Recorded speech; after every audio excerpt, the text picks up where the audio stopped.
I'm Annalise. If you're watching this, I bet you've heard about my mom, passing away. I just wanted to come on here and just, tell everybody how I'm feeling. Recently, I've been with my family, in quarantine, just trying to be safe. And when this all started, there was just so much going on. We've been doing really good, me and my sisters. We've been happy. We've been trying not to think about it, trying to just go through the day-to-day. And that's really how it's been for a very long time. Started off on March 28th, I think, was the last time I heard from her. She had FaceTimed me, I think, and we talked a little bit. I was a little annoyed with her because she was back with a boyfriend that we were not okay with, had been in her life 6 times. Me and my sisters got a little exhausted about him, and we didn't like him. He did some things that were really just very inappropriate and bad, and he threatened her, he threatened me, to kill me. He was on drugs, he was such a bad influence on my mom. And the thing about it is, my mom wasn't just, stupid. She didn't go back 6 times just because, she wasn't thinking. She would try, and see the best in him. And not just the best in him, but she tried to, show him the Lord. And, she saw the good things in him, that none of us could see. To this day, I'm actually understanding why she gave him the benefit of the doubt, So on March 28th, I believe, it was the last time I had heard from her. It was a Monday, and the last time anybody heard from her was the 30th, the last time she posted on Facebook, I think, and the last time she talked to my Aunt Teresa, and she just gone off the grid. And we were kind of nervous, but it happened once before where he took her phone, and I didn't get really worried until it started becoming 5 days, and I had gotten a new haircut, and she wasn't answering me. I called her 4 times, and she didn't answer any of them, and this was on April 1st. And I was like, dude, this is weird. At first I was like, dang, she's just probably not answering. And then, the 4th time I called her and she wasn't answering, I was kind of like, dang, she must be really busy, or she just doesn't want to answer me. She's probably upset. I don't know. But then a week passed, and I'm kind of like, okay, this is getting a little weird. A week is a very long time. Me and my aunt were on Safari. We're on the internet looking for her number, trying to get the location. I was paying all sorts of sites to find out her location by her phone number. And I couldn't. A few months ago, when my mom was still alive, I answered her phone. And I was answering it, and I was recording myself. I don't know why. The Lord just told me to record myself. And it was him again, and that's when I had found out he was back in her life. And I recorded his number, all of that. So I tried to use that, his number, to find his location on the internet too. I couldn't find anything, and this was getting real. She's missing. And my aunt stayed up with me till 1 in the morning. And it was insane. And then my aunt, finally went to bed, and I stayed up till 4, 5 in the morning, trying to do everything I can. I wasn't really thinking, she could be, gone, but I was thinking, something's off about this scenario. So then, the next day happens, and we go into San Antonio. Went into my grandma's house, since my grandma and my family were quarantined together. We were out in the country, really far from, about 30 minutes away from my grandparents' house. My aunt was she was upset at me that day. It was just me and her, and we went to Home Depot first. And we went into Home Depot, and we were trying to look for wood, and she apparently got the call, but I had no clue at all. And she had gotten the call, and they had told her that something happened, and she was kind of worried, but she was just trying to act like she was okay for me until she got the right time so my dad can tell me. And we get in the car and we go to the house, and I'm about to feed my dog, and she tells me to go inside the house by myself just because she had to take a call, right? And I didn't think much of it. So she takes the call, and I'm inside, try to feed my dog and take him outside, and I just get like this weird feeling, and like I started to cry a lot because I saw my dog whimpering, and I was like I can't lose my dog and my mom. And I don't know why. When I told me that she was gone, I didn't really think that was a possibility. I mean, I knew it was a possibility, but you don't really think like, wow, my mom can be dead right now, So I was like, I can't lose my dog right now.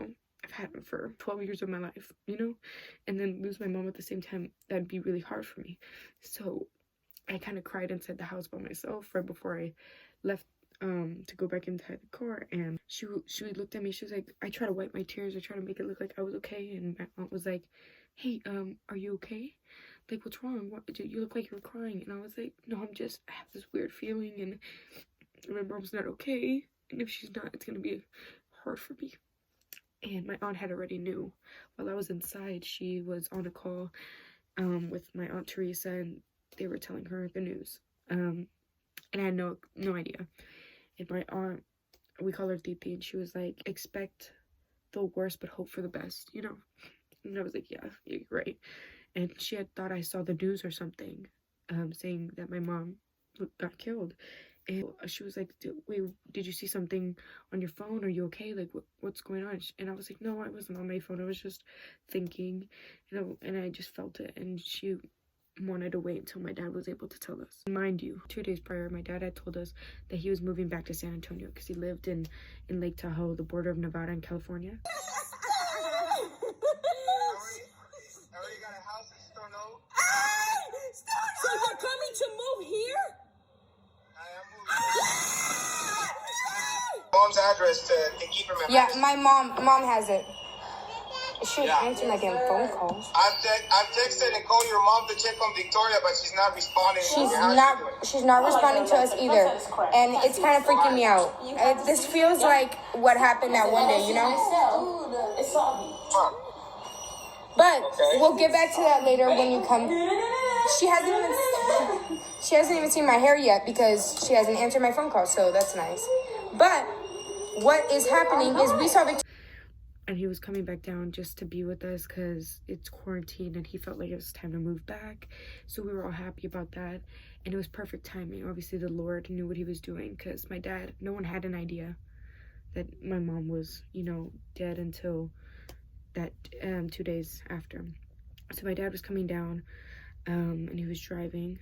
I was just, doing regular stuff. My sister was in her room doing homework, and I see from the corner of my eye all my family, like all of them, coming out of the garage. And my Aunt Teresa, who was my mom's best friend, she had a really, really sad face on, and she wasn't like crying sad. It was just like a very, like, she couldn't control how her face was reacting. Everyone else looked really normal, and I was looking at my family. I was like, is it my birthday? Like, are y'all a month early because y'all can't make it to my birthday next month? Like, I really was like trying to make a joke. I don't know, everyone was just too serious. And I was like, okay, this is weird. And my aunt Titi was like, hey, I need y'all to get over here. And they brought us, me and my sister Jackie and my little sister Victoria, to the middle of this circle full of my family members, my dad's family members. They put my dad on FaceTime, and my dad was still driving to come back. It's exactly what he said. He was just like, girls, I need to talk to you. And every time he says that, it gives me chills. And when he said that, we were like, okay, like, this is really weird. And he just goes like, your mom was murdered by Ray. And instantly, me and my sister Jackie fell on the floor and just screamed, no, this can't be happening. We were having such a hard time, obviously, because it's not news you hear every day. And my sister Victoria was crying, and she was really, really sad. And when I fell on the floor, I needed air because everyone was trying to hug us, and and I couldn't breathe, and it was just so much going on. So I was trying to run, and they kind of pulled me back, and I was like, no, I need air, I'm gonna throw up.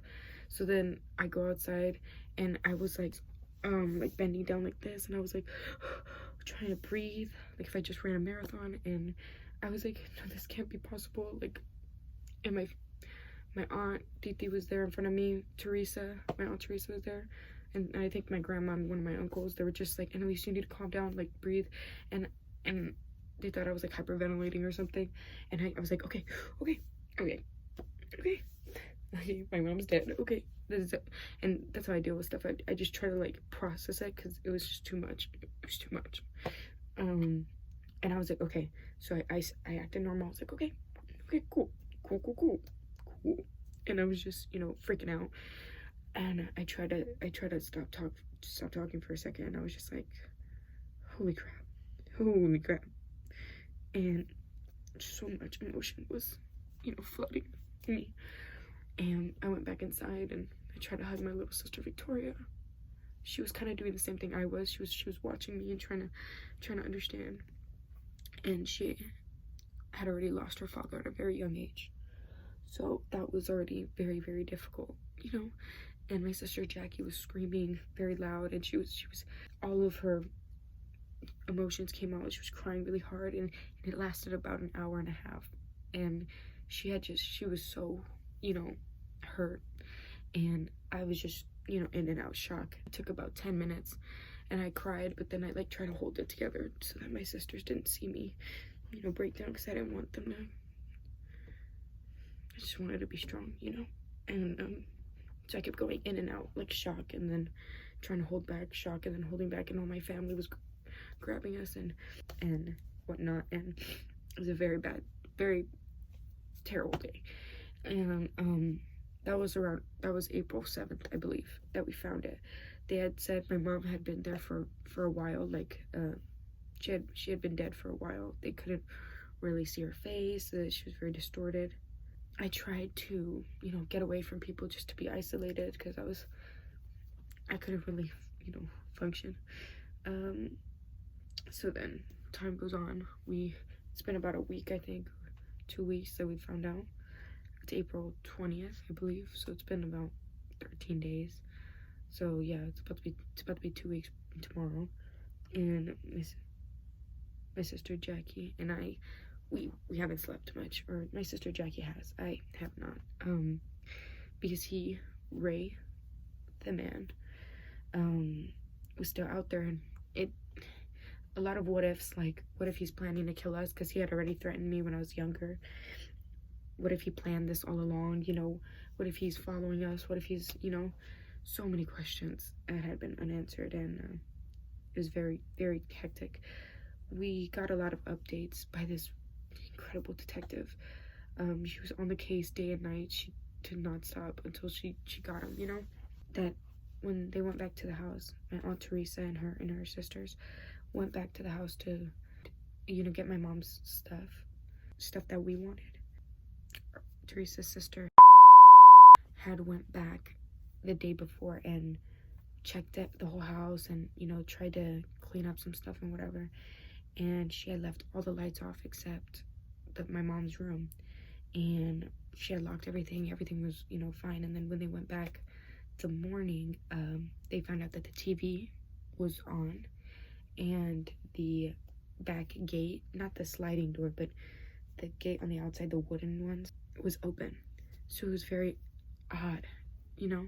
But every door was locked and every window was shut. The attic had nobody in it. It was very, like, it had to be someone going in and out with a key, because there's no other way, you know? So we had thought it was Ray, and we thought he was, you know, sick-minded enough to, my mom's blood was still there. Like, the blood was still there and everything. And we had all speculated that it was him, because obviously that'd be weird if a homeless person had a key, and he had a key because he stole my mom's car. We believe that he was on drugs while he did this, and that's what caused him to, you know, kill my mom. But we had heard yesterday, I believe, my dad had come to the house, and he was like, we need to talk. And we were like, wow, okay, when you say that, nothing's ever good. So we were kind of, you know, worried. So he sat everybody down and he was like, they found him. And we were just, you could hear everybody sigh in unison, like just in relief, because we were living in fear. We're in the country, there's so much woods. We have 2 acres of our own, like it's, anything's possible, you know? And Ray previously used to live in the woods, and he used to camp out there. He used to go to the shooting range and try to get his aim better. He was really, you know, not very mentally stable, and he did a lot of drugs. He also had about 10 arrests in Bexar County alone, and that doesn't even count Houston and Dallas and all other places. That was just in San Antonio, and we were like, okay, what the heck? And news came out when my dad, you know, sat everybody down, and he was like, the detective talked to me, and she said that he's been caught. And, you know, we all were just felt a weight lifted off our shoulders, you know, just we just wanted him to be caught and wanted this mess to be over with and not live in fear, because the country's beautiful, but being in fear to go outside, just not knowing, because he was a very good shooter, you know, just it was living in fear. And my grandpa not being able to sleep, you know, checking the house, checking all the things are locked, you know, it was very hard to be living when you're not actually living, like you're not living to your fullest. So when we found out he was caught, you know, everyone was relieved, like, oh, thank you, justice has been served. And my dad said, he was like, but that's not all. And we were like, what? And he explained to us that he was caught in Dallas, I believe, or in Houston, around that area. He then took a dart bus and kept the bus driver hostage, and he put a rifle to the bus driver's head and was like, drive. And there was a passenger, I think they said it was a woman, that was in the bus as well. They said that they don't know if she was a passenger or if she was an accomplice. They really have no idea. The police were chasing after them, and I think I'm gonna show pictures and stuff here that there were like 50 more cars following him.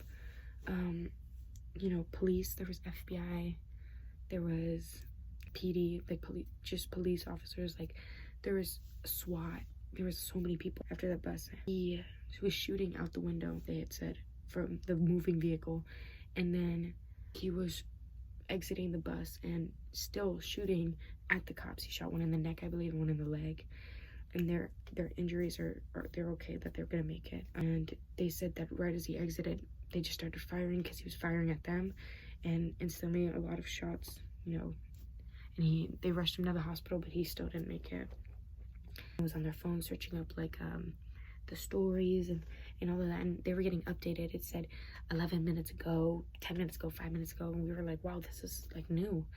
And we were looking, and they were talking about how he could possibly be linked to my mom's, you know, murder. And I hadn't known that he was just a suspect and not really, like, they definitely, like, he was definitely it, you know? So there's a lot of, you know, signs of struggle, apparently, that my mom had his skin under her nails, that there was a lot of defensive wounds, but we don't know for sure, because she was decomposed for so long. She had been there for a while. This is difficult, you know, for me to talk about, but I feel like people need to hear it, just because I can't keep talking about it, you know. I want everybody to know at the same time, because it's very difficult to keep bringing up, and it will never let me move on or grow. And I want to move on from the sadness that this feels, but I want to always remember my mom. And, you know, looking back now, they had said, the family was in an article saying that he was a broken man, and that he wasn't raised like that. And I forgave him, you know. It's not easy. It wasn't easy. But it was something that I had to do, not for him, but for me, because I couldn't be angry. I can't. And he had confessed to one of his family members and said that he had murdered my mom. So it wasn't premeditated. And a lot of us were speculating that he could have been planning it all along. And the family member, you know, told somebody, one of the police officers, and it came out on the news. So it gives me relief that he actually said he did it. So it's no more like, I always knew it was him, but you can't help but wonder, since I didn't see any of it, that like could have not been him, you know? There's no doubt in my mind, but like you also question it at the same time. I think the thing that affected me the most is that this wasn't, my mom didn't just die. She didn't die of a car accident. She didn't die of natural causes. This was by somebody else's hand. And that's what hurts the most, is that she wasn't taken by things that I can't be angry at. Like, I can't be angry that her heart gave out, or I can't be angry that she got in a car accident. Like, I can't be mad at the car, but I genuinely could be mad at a person for taking my mom's life. And I think that's what makes this a little different, is that it wasn't just she passed away, it's that she was murdered more. That hurt me, and that I saw all the signs even when I was little. This has been something that was off and on a lot. He hit her, he beat her. I had to save her once with my dad. She wasn't answering my phone calls, and this was like 2 years back, I believe, and she wasn't answering, and I was getting super worried. And I told my dad, I need you, and I need you to help me go to mom's apartment. And we went, and we saw her coming down the stairs, and she was limping. She had a black eye, and my dad told me to stay in the car. There's a video of me crying because I was so distraught. And the fact that it was actually, I believe, 2 years ago or a year ago, a few days ago. So it was around this same time. It was insane that knowing that I didn't know back then that this could lead up to this. I don't believe I was ready. A lot of people have been asking how I'm doing and how my sisters are doing, and it's been so amazing. We've been having a hard time answering all of them just because we can't, keep talking about it, but we've been doing really great till today, because my dad had an interview with Fox 29, or I don't know. Never would have thought that Catherine was going to go this early this way. C. Ray Stanziola is talking about the mother of their 3 daughters, 41-year-old Catherine Algarin. She was all about her kids, all about her daughters. Now she's gone, found stabbed to death inside this home near O'Connor Road back on April 7th. We can speculate, but we'll never really know. Not after this weekend's police shootout up near Dallas that killed Catherine's on-again, off-again boyfriend. It was very, very, very difficult when he came into her life for her to be the Catherine that we all knew. 31-year-old Ramon Villagomez, also known as Ray Trevino. She was not the same person when he was around. He actually put a gun to her head and threatened her that he would kill her. San Antonio police had not yet issued a warrant for his arrest, but said they wanted to question him. Sunday morning, Stanziola heard from a detective saying Villagomez had just stabbed a relative in Brazoria County. I'm thinking to myself, at this point, this guy's got something that's not right. We have to look over our shoulders. Be careful, everybody. This guy's really on a rampage or something. Then came news of Dallas. Some new information has come up. Police say Villagomez hijacked a Dallas area rapid transit bus, forced the driver to lead police on a chase. After running over some spike strips, the bus stopped, and Villagomez started firing at officers, they say, wounding 2 before he was shot and killed. We could rest now that this hunt and this fear was over. Robert Pry. Talking about my mom, they even posted a picture of us on the news, and it was very shocking because we saw it live, and I didn't know they were going to do that, and it kind of brought up that this is a reality of mine now. There's still more to this battle. Even though he is gone, he didn't just take her from me. He took her from me, and could possibly lead to other things, and I was very afraid. I'm just trying to trust in God now, that everything will be okay, but I have a lot of family that is here to support me, and I'm very grateful and appreciative because they were all there when I found out, and they've all been so great, you know, and a lot of friends. My mom, there's a lot of things that nobody knew about my mom, you know, but she was just the life of the party. She could see the best in like a possum, like, oh, I don't even know, like a roly-poly, the only thing that eats like poop. She could definitely see something good in it. Like, oh my god, it's so cute. Oh my god, it actually helps the earth. I don't know, like, she was just the brightest person ever. My sister Victoria represents her a lot, and I have her face. I have my mom's face. And a lot of people say that they see me in her, and it makes me, I feel honored because she was so beautiful. She was so beautiful. But my sister Victoria has her spirit, and my mom, she made everybody laugh. She made everyone laugh. She had the craziest laugh too. And she was a light to this world. She was the brightest. And her seeing the benefit in everybody is what ultimately led her to this end, which makes me so sad because she tried to show him Christ and try to you know, see the best in him. And I think, and I hope that people listen to this story and that they please, I'm hurting. The reason why I'm not bawling is because I'm trying to, you know, keep it together. But I'm saying this because I don't want people to feel pity for me. I know this is a terrible thing, and my family's helping me so much, and my friends and everybody has been really patient and giving me space and giving me love, and it's been such a great, you know, environment to be in. It sucks because we're all in quarantine, and there's fines and stuff if you drive too much. I don't know, there's just a whole bunch of things that, you know, limit us. But I am so grateful to everybody that has, you know, talked to me and reached out to me. This has been a tough thing to deal with. She was my mom, you know, and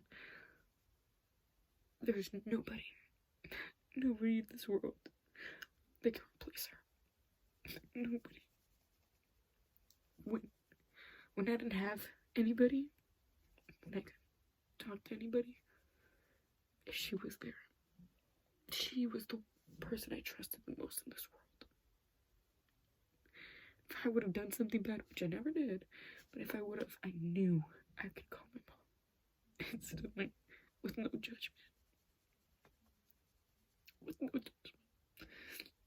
And what makes me, you know, hurt a little more is that it's not, you know, I got my mom taken from me, but I still have my father, and my little sister doesn't.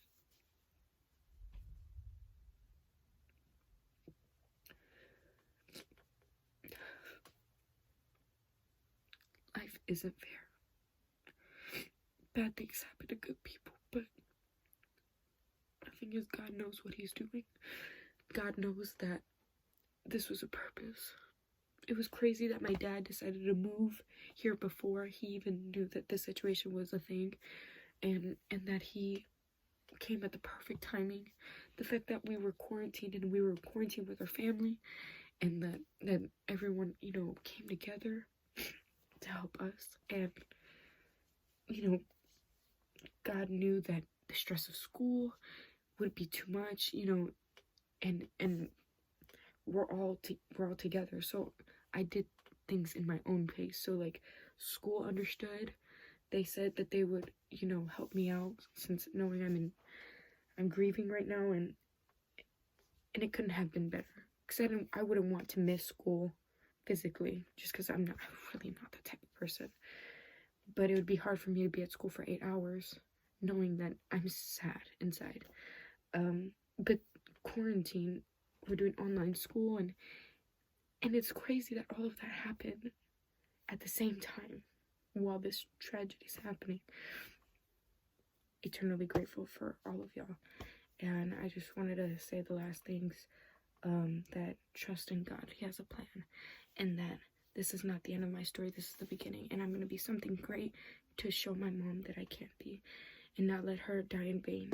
I'm going to be the best I can be, and I'm going to get closer to the Lord, because He has called me for something greater. Pain is for a purpose, and this pain is limit.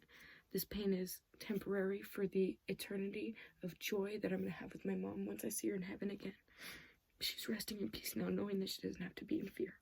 So, thank you everybody for listening. I love you so much. I love you, Mommy, and I wish all of y'all a good day. Have a blessed day, and I love you so much. Bye. So, it's Annalise again.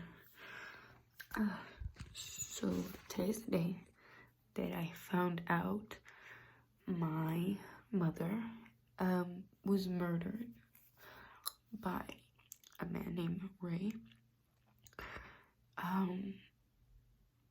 It is April 7th, 2020. I'm very exhausted, hurt, sad. Oh, sometimes I have these weird flashes of emotion, you know, because sometimes I don't forget that she's dead, but that it's real, you know. Oh.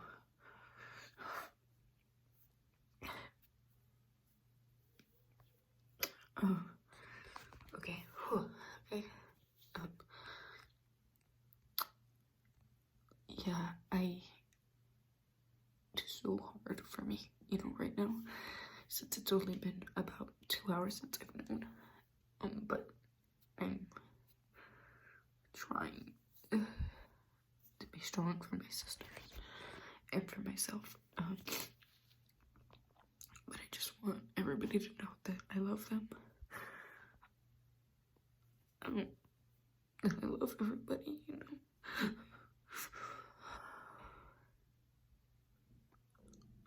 There's really nothing I can say, you know.